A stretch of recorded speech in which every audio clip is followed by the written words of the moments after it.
नमस्कार, न्यूज 24 के Rajasthan digital channel पर आपका स्वागत है। मैं हूं श्रीवत्सन। राजस्थान की आज की टॉप 5 खबरों के साथ और खबरों की शुरुआत करते हैं हम विधानसभा में हुई आज की हंगामेदार कार्रवाई को लेकर। दरअसल बर्खास्त किए गए मंत्री राजेंद्र गुड़ा को लेकर आज विधानसभा में जबरदस्त हंगामा हुआ। उम्मीद की जा रही थी कि विधानसभा में आज आखिरी दिन है, उसके बाद सदन की कार्रवाई को स्थगित किया जाना था और राजेंद्र गुड़ा जरूर यहाँ पर आकर कुछ ना कुछ हंगामा करेंगे और ऐसा ही हुआ। वे लाल डायरी लेकर विधानसभा के वेल तक पहुंच गए और वहां पर उन्होंने इस लाल डायरी को टेबल करने की मांग करने लगे। लगातार स्पीकर के साथ बहस में उलझे रहे और उसके बाद जब स्पीकर ने मना कर दिया तो बीजेपी के विधायक भी हंगामा करने लगे और राजेंद्र गुड़ा ने जिस तरह से मंत्री शांति धारीवाल के पास जाकर उनसे छीना झपटी कागज की कोशिश की है, उसके बाद हाथापाई की जिस तरह से घटना सामने आई है, वह विधानसभा के इतिहास में लंबे वक्त बाद राजस्थान में देखने को मिली और सबको एक तरह से शर्मसार करने वाली थी। राजस्थान की दूसरी खबर भी विधानसभा से है, क्योंकि हंगामा आज विधानसभा में जबरदस्त हुआ और अप्रत्याशित हंगामा इसे कहा जा सकता है राजेंद्र गुड़ा की बर्खास्तगी के बाद। तो ऐसे में इस मामले को लेकर जब राजेंद्र गुड़ा का बर्ताव गैर संसदीय परंपरा के हिसाब से था और मर्यादाओं के खिलाफ था, तो मंत्री शांति धारीवाल ने एक प्रस्ताव रखा और राजेंद्र गुड़ा को सत्र की बाकी जितनी भी बची कार्रवाई है उससे निलंबित कर दिया गया। इसके साथ ही बीजेपी के विधायक मदन दिलावर जो बार बार हंगामा मचाने की कोशिश कर रहे थे, उनके भी पुराने रिकॉर्ड की बात कहते हुए मंत्री धारीवाल ने उन्हें भी पूरे सत्र की कार्रवाई से बहिष्कार करने का, निलंबित करने का प्रस्ताव रखा, जिसे सर्वसम्मति से विधानसभा में पारित कर दिया गया। यानी कि आखिरी दिन दो विधायकों के बाकी सत्र में आने पर अब पूरी तरह रोक लग गई है। राजस्थान की तीसरी खबर विधानसभा में आज पारित कई महत्वपूर्ण संकल्प को लेकर है। ईआरसीपी यानी ईस्टर्न कैनाल रिवर प्रोजेक्ट से जुड़ी परियोजना की बात को राष्ट्रीय परियोजना का दर्जा देने की बात हो, जातीय जनगणना कराने की बात हो, मणिपुर हिंसा की बात हो या किसानों के राष्ट्रीयकृत बैंकों के कर्जे माफी की बात हो, इन सबको लेकर अशोक गहलोत सरकार द्वारा संकल्प पत्र विधानसभा में पेश किया गया और केंद्र सरकार से तत्काल इन सभी प्रस्तावों पर गौर करने की अपील की और कहा कि किसानों का कर्ज माफ के लिए राष्ट्रीयकृत बैंकों का कर्जा माफ किया जाना जरूरी है। राजस्थान विधानसभा इस तरह के संकल्प पास करती है। तो अपने आप में एक साथ बिना चर्चा के ये सभी संकल्प पत्र पास हुए हैं, क्योंकि विपक्ष लगातार इस पूरे मसले पर हंगामा कर रहा था। राजस्थान की चौथी खबर बीकानेर से आई है, जहां पर गाय के साथ दुष्कर्म करने वाले एक शख्स को पुलिस ने 6 घंटे के भीतर गिरफ्तार कर लिया गया था। इस घटना को लेकर जबरदस्त बवाल मचने लगा था, जिसके बाद 30 सदस्यों की पुलिस की टीम गठित करनी पड़ी और उन्होंने घटना के मामले की पड़ताल करते हुए सीसीटीवी फुटेज की जांच करते हुए आरोपी को गिरफ्तार कर लिया। राजस्थान की पांचवी खबर जैसलमेर से आई है, जहां पर सेना की वर्दी पहनकर सैन्य क्षेत्र में जासूसी करने के मकसद से आए एक शख्स को गिरफ्तार कर लिया। भारत पाकिस्तान की सीमा पर बना हुआ है जैसलमेर और वहां पर कई सैन्य ठिकाने भी हैं, जहां पर आम लोगों के प्रवेश पर भी प्रतिबंध है और काफ़ी सुरक्षा बरती जाती है। ऐसे में सेना के जवान की वर्दी पहनकर यह शख्स संदिग्ध हालत में वहां घूम रहा था, जिसे गुप्तचर सेना की गुप्तचर एजेंसी ने पकड़ लिया और अब उससे मामले की आगे की पूछताछ की जा रही है। आज की बड़ी खबर में हम बात करते हैं राजस्थान विधानसभा में आज सामने आई कार्रवाई को। यह कार्रवाई न केवल हंगामेदार पूर्ण रही, बल्कि इस दौरान कई ऐसी घटनाएं भी हुई जो कि विधानसभा के सदस्यों की मर्यादा के लिहाज से कतई सही नहीं कही जा सकती। और शुरुआत इसकी की प्रश्नकाल के बाद बर्खास्त किए गए मंत्री राजेंद्र गुड़ा ने, क्योंकि उन्हें मंत्री पद से बर्खास्त कर दिया गया। बतौर वे सदस्य वे विधानसभा आए थे, अपनी बात रखने की कोशिश कर रहे थे। उनका यह कहना था कि नियम के आधार पर मुझे बोलने का पूरा अधिकार है, क्योंकि मुझे बर्खास्त किया गया था, किस कारण से किया गया था। लेकिन स्पीकर ने कहा कि यदि आपको कुछ कहना ही है तो पहले उनके चैम्बर में आइए, फिर प्रोसीजर के हिसाब से यदि आएंगे तो जरूर बात करने की इजाज़त दी जाएगी। लेकिन बर्खास्त किए गए राजेंद्र गुड़ा स्पीकर से ही उलझ गए और न केवल उलझे बल्कि अपने साथ लाए एक लाल रंग की डायरी को वे लगातार विधानसभा अध्यक्ष के सामने हवा में लहराने लगे और कहा कि वे इसे टेबल करना चाहते हैं, क्योंकि इस डायरी में गहलोत सरकार से जुड़े तमाम ऐसी बातें हैं, तमाम ऐसे कारनामे, विधायकों के खरीद फरोख्त से जुड़ी कई सारे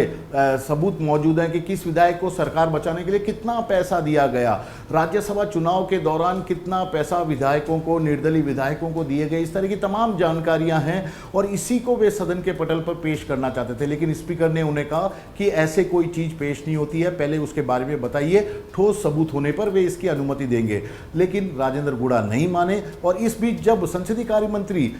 शांति धारीवाल अपनी बात कहने के लिए उठे राजेंद्र गुड़ा के खिलाफ, तो राजेंद्र गुड़ा आवेश में संसदीय कार्य मंत्री के पास गए, उनके आगे जो टेबल पर माइक लगा हुआ था उसे नीचे करने की कोशिश करने लगे, उनका हाथ तक पकड़ने की उन्होंने कोशिश की और इस दौरान संसदीय कार्य मंत्री के हाथ में रखे एक दस्तावेज नीचे गिर गया। बस फिर क्या था, सत्तारूढ़ कांग्रेस पार्टी के तमाम विधायक और मंत्री अपने संसदीय कार्य मंत्री के बचाव में सामने आ गए और कल तक जो कैबिनेट में शामिल थे राजेंद्र गुड़ा, उनके साथ जबरदस्ती उन्हें खींचकर दूसरी तरफ ले जाने लगे। उनके साथ ऐसा कह रहे हैं कि धक्का मुक्की और मारपीट की घटना भी आई, जैसा कि राजेंद्र गुड़ा खुद कह रहे हैं कि उन्हें कई गुस्से मारे गए थे विधानसभा के अंदर और यह गुस्से मारने वाले और कोई नहीं थे, सत्ता पक्ष के मंत्री और विधायक ही थे। हालांकि सीसीटीवी फुटेज देखने के बाद तय हुआ कि क्या उनके साथ इस तरह की कोई घटना सामने आई थी मारपीट की, क्योंकि उनका बर्ताव जो था, मंत्री के पास जाना, उनसे दस्तावेज छीनना, उनके माइक को नीचे करना, निश्चित तौर पर यह गलत कहा जाएगा। अपनी बात रखने का उनके पास दूसरा तरीका भी था।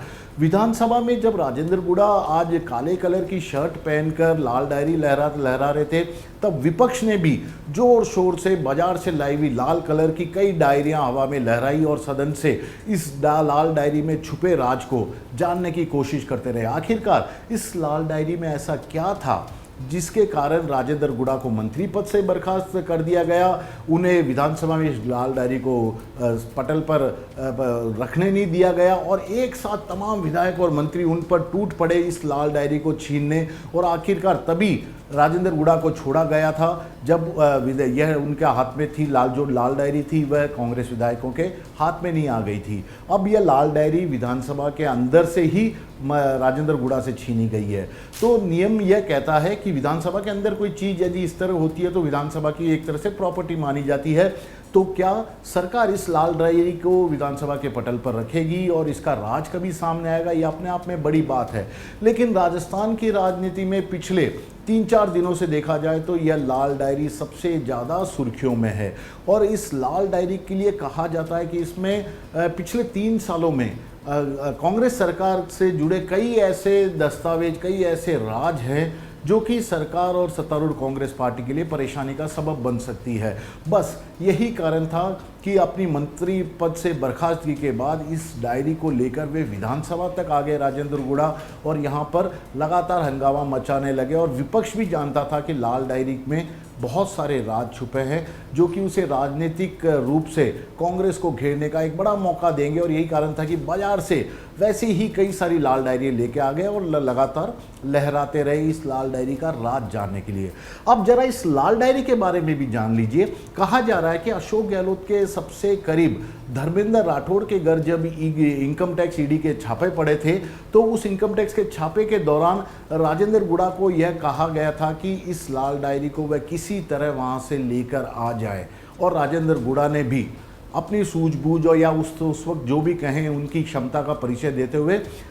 धर्मेंद्र राठौड़ के 8वें फ्लोर पर गए। जयपुर में ही उनका बंगला बना हुआ है, वहाँ से गुपचुप तरीके से इस लाल डायरी को लेके आ गए और यह सब इतनी तेज़ी से हुआ कि सभी लोग राजेंद्र गुड़ा के इस काम को लेकर तारीफ ही करने लगे। खुद मुख्यमंत्री अशोक गहलोत ने तो यहाँ तक कह दिया था, राजेंद्र गुड़ा आप तो हमारे सुपर हीरो हैं और आपको तो हॉलीवुड में होना चाहिए, इस तरह की बातें भी कही। क्योंकि सरकार पर जब साल 2020 में राजनीतिक संकट आया था तो उस वक्त कहा जा रहा है कि अपने विधायकों को अपने पक्ष में बनाए रखने हैं, जो निर्दलीय विधायक हैं या जो दूसरे विधायक हैं उनको खुश करने के लिए कुछ उनके पक्ष में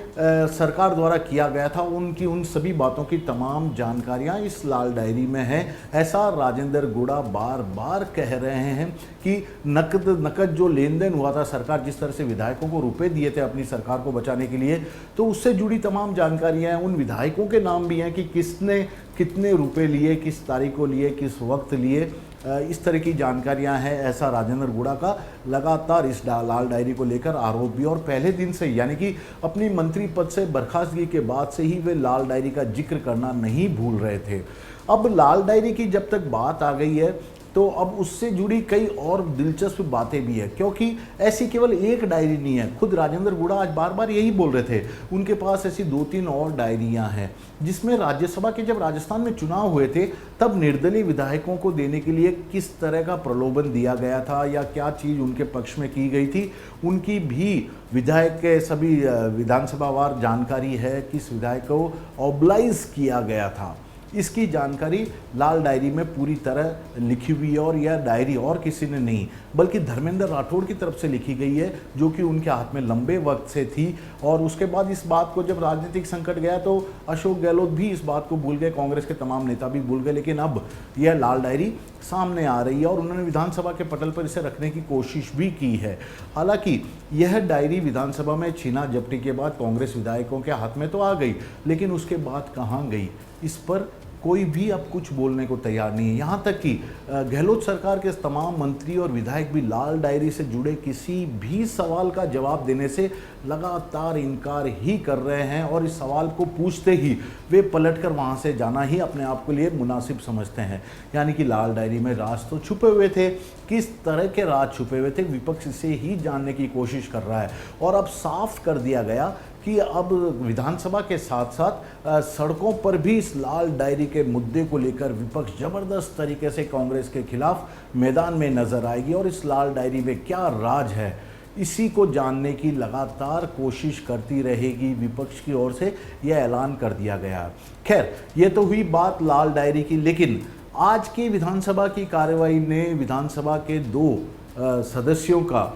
इस पूरे 15वीं विधानसभा के सत्र तक की सदस्यता पर ही खतरा ला दिया। उनके सत्र के पूरे इसके का उनकी सदस्यता की ही एक तरह से कहो तो बलि ले ली गई, क्योंकि राजेंद्र गुड़ा के साथ साथ बीजेपी के विधायक मदन दिलावर को भी इस पूरे 15वीं विधानसभा के सत्र के लिए निलंबित कर दिया गया। यानी कि जब 2 अगस्त से राजस्थान विधानसभा का सत्र फिर से शुरू होगा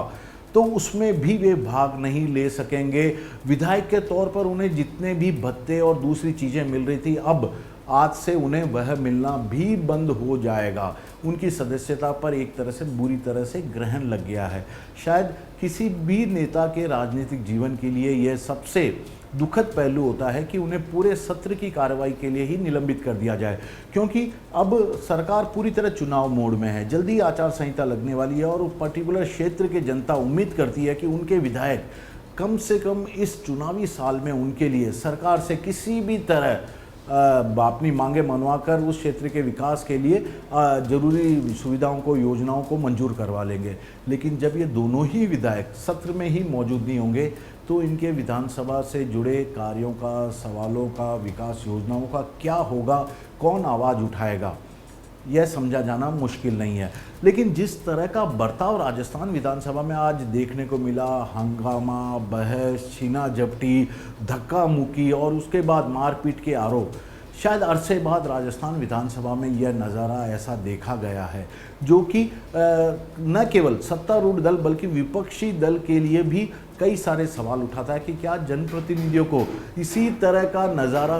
पेश करने के लिए जनता विधानसभा में चुनकर भेजती है। क्योंकि मांगे रखने का अपना एक तरीका हो सकता है। यदि लाल डायरी में कोई राज था तो उसे जानने का विपक्ष को और जनता को पूरा अधिकार है, लेकिन उसका एक तरीका विधानसभा में होता है और उसी तरीके को फॉलो नहीं करते हुए आज विधानसभा में इस मुद्दे को लेकर पूरे दिन भर हंगामा किया गया। और हंगामे का नतीजा था कि सरकार ने 4 विधेयकों को बिना किसी चर्चा के 6 मिनट के भीतर पास कर दिया। 4 बड़े बिल जो कि सरकार के कई बड़ी योजनाओं से जुड़े हुए थे, जनता से जुड़े हुए थे, यदि उन पर चर्चा ही नहीं हो और 6 मिनट के अंदर 4 विधेयक पास हो जाते हैं तो इसे निश्चित तौर पर संसदीय परंपराओं के लिए सही कदम नहीं कहा जा सकता, क्योंकि विपक्ष हंगामा कर रहा था। सरकार की ओर से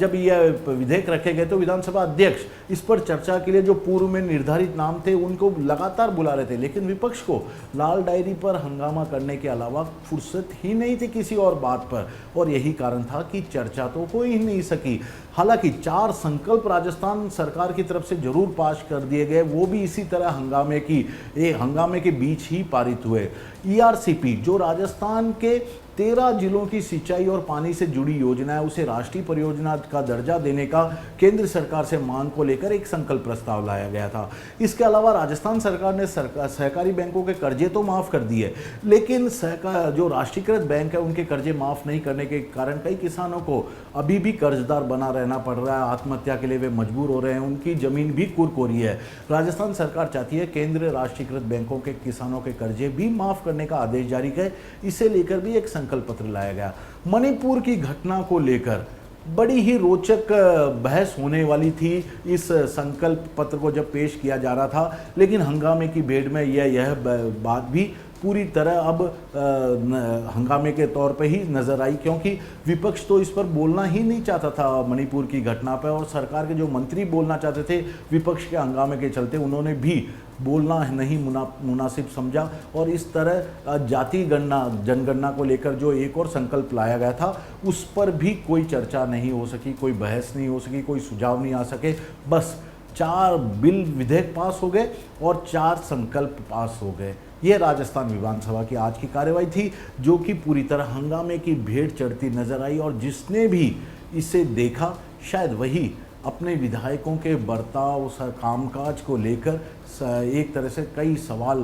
के साथ सोचने पर मजबूर हो गया कि आखिरकार क्यों इस चुनावी साल में विधानसभा का यह दिन इस तरह से हंगामे की भेड़ चढ़ गया। और यदि सार्थक बहस होती या किसी चीज़ पर सरकार से जवाब मांगा जाता तो शायद यह बेहतर हो सकता था, न कि हंगामा इस तरह से क्या होगा। फिलहाल तो राजस्थान की राजनीति में लाल डायरी के राज को जानने की दिलचस्पी अब सब में नजर आ रही है, और यही देखना है कि विपक्ष अब किस तरह इस पूरे मुद्दे को लेकर आक्रामक मोड़ पे आता है, और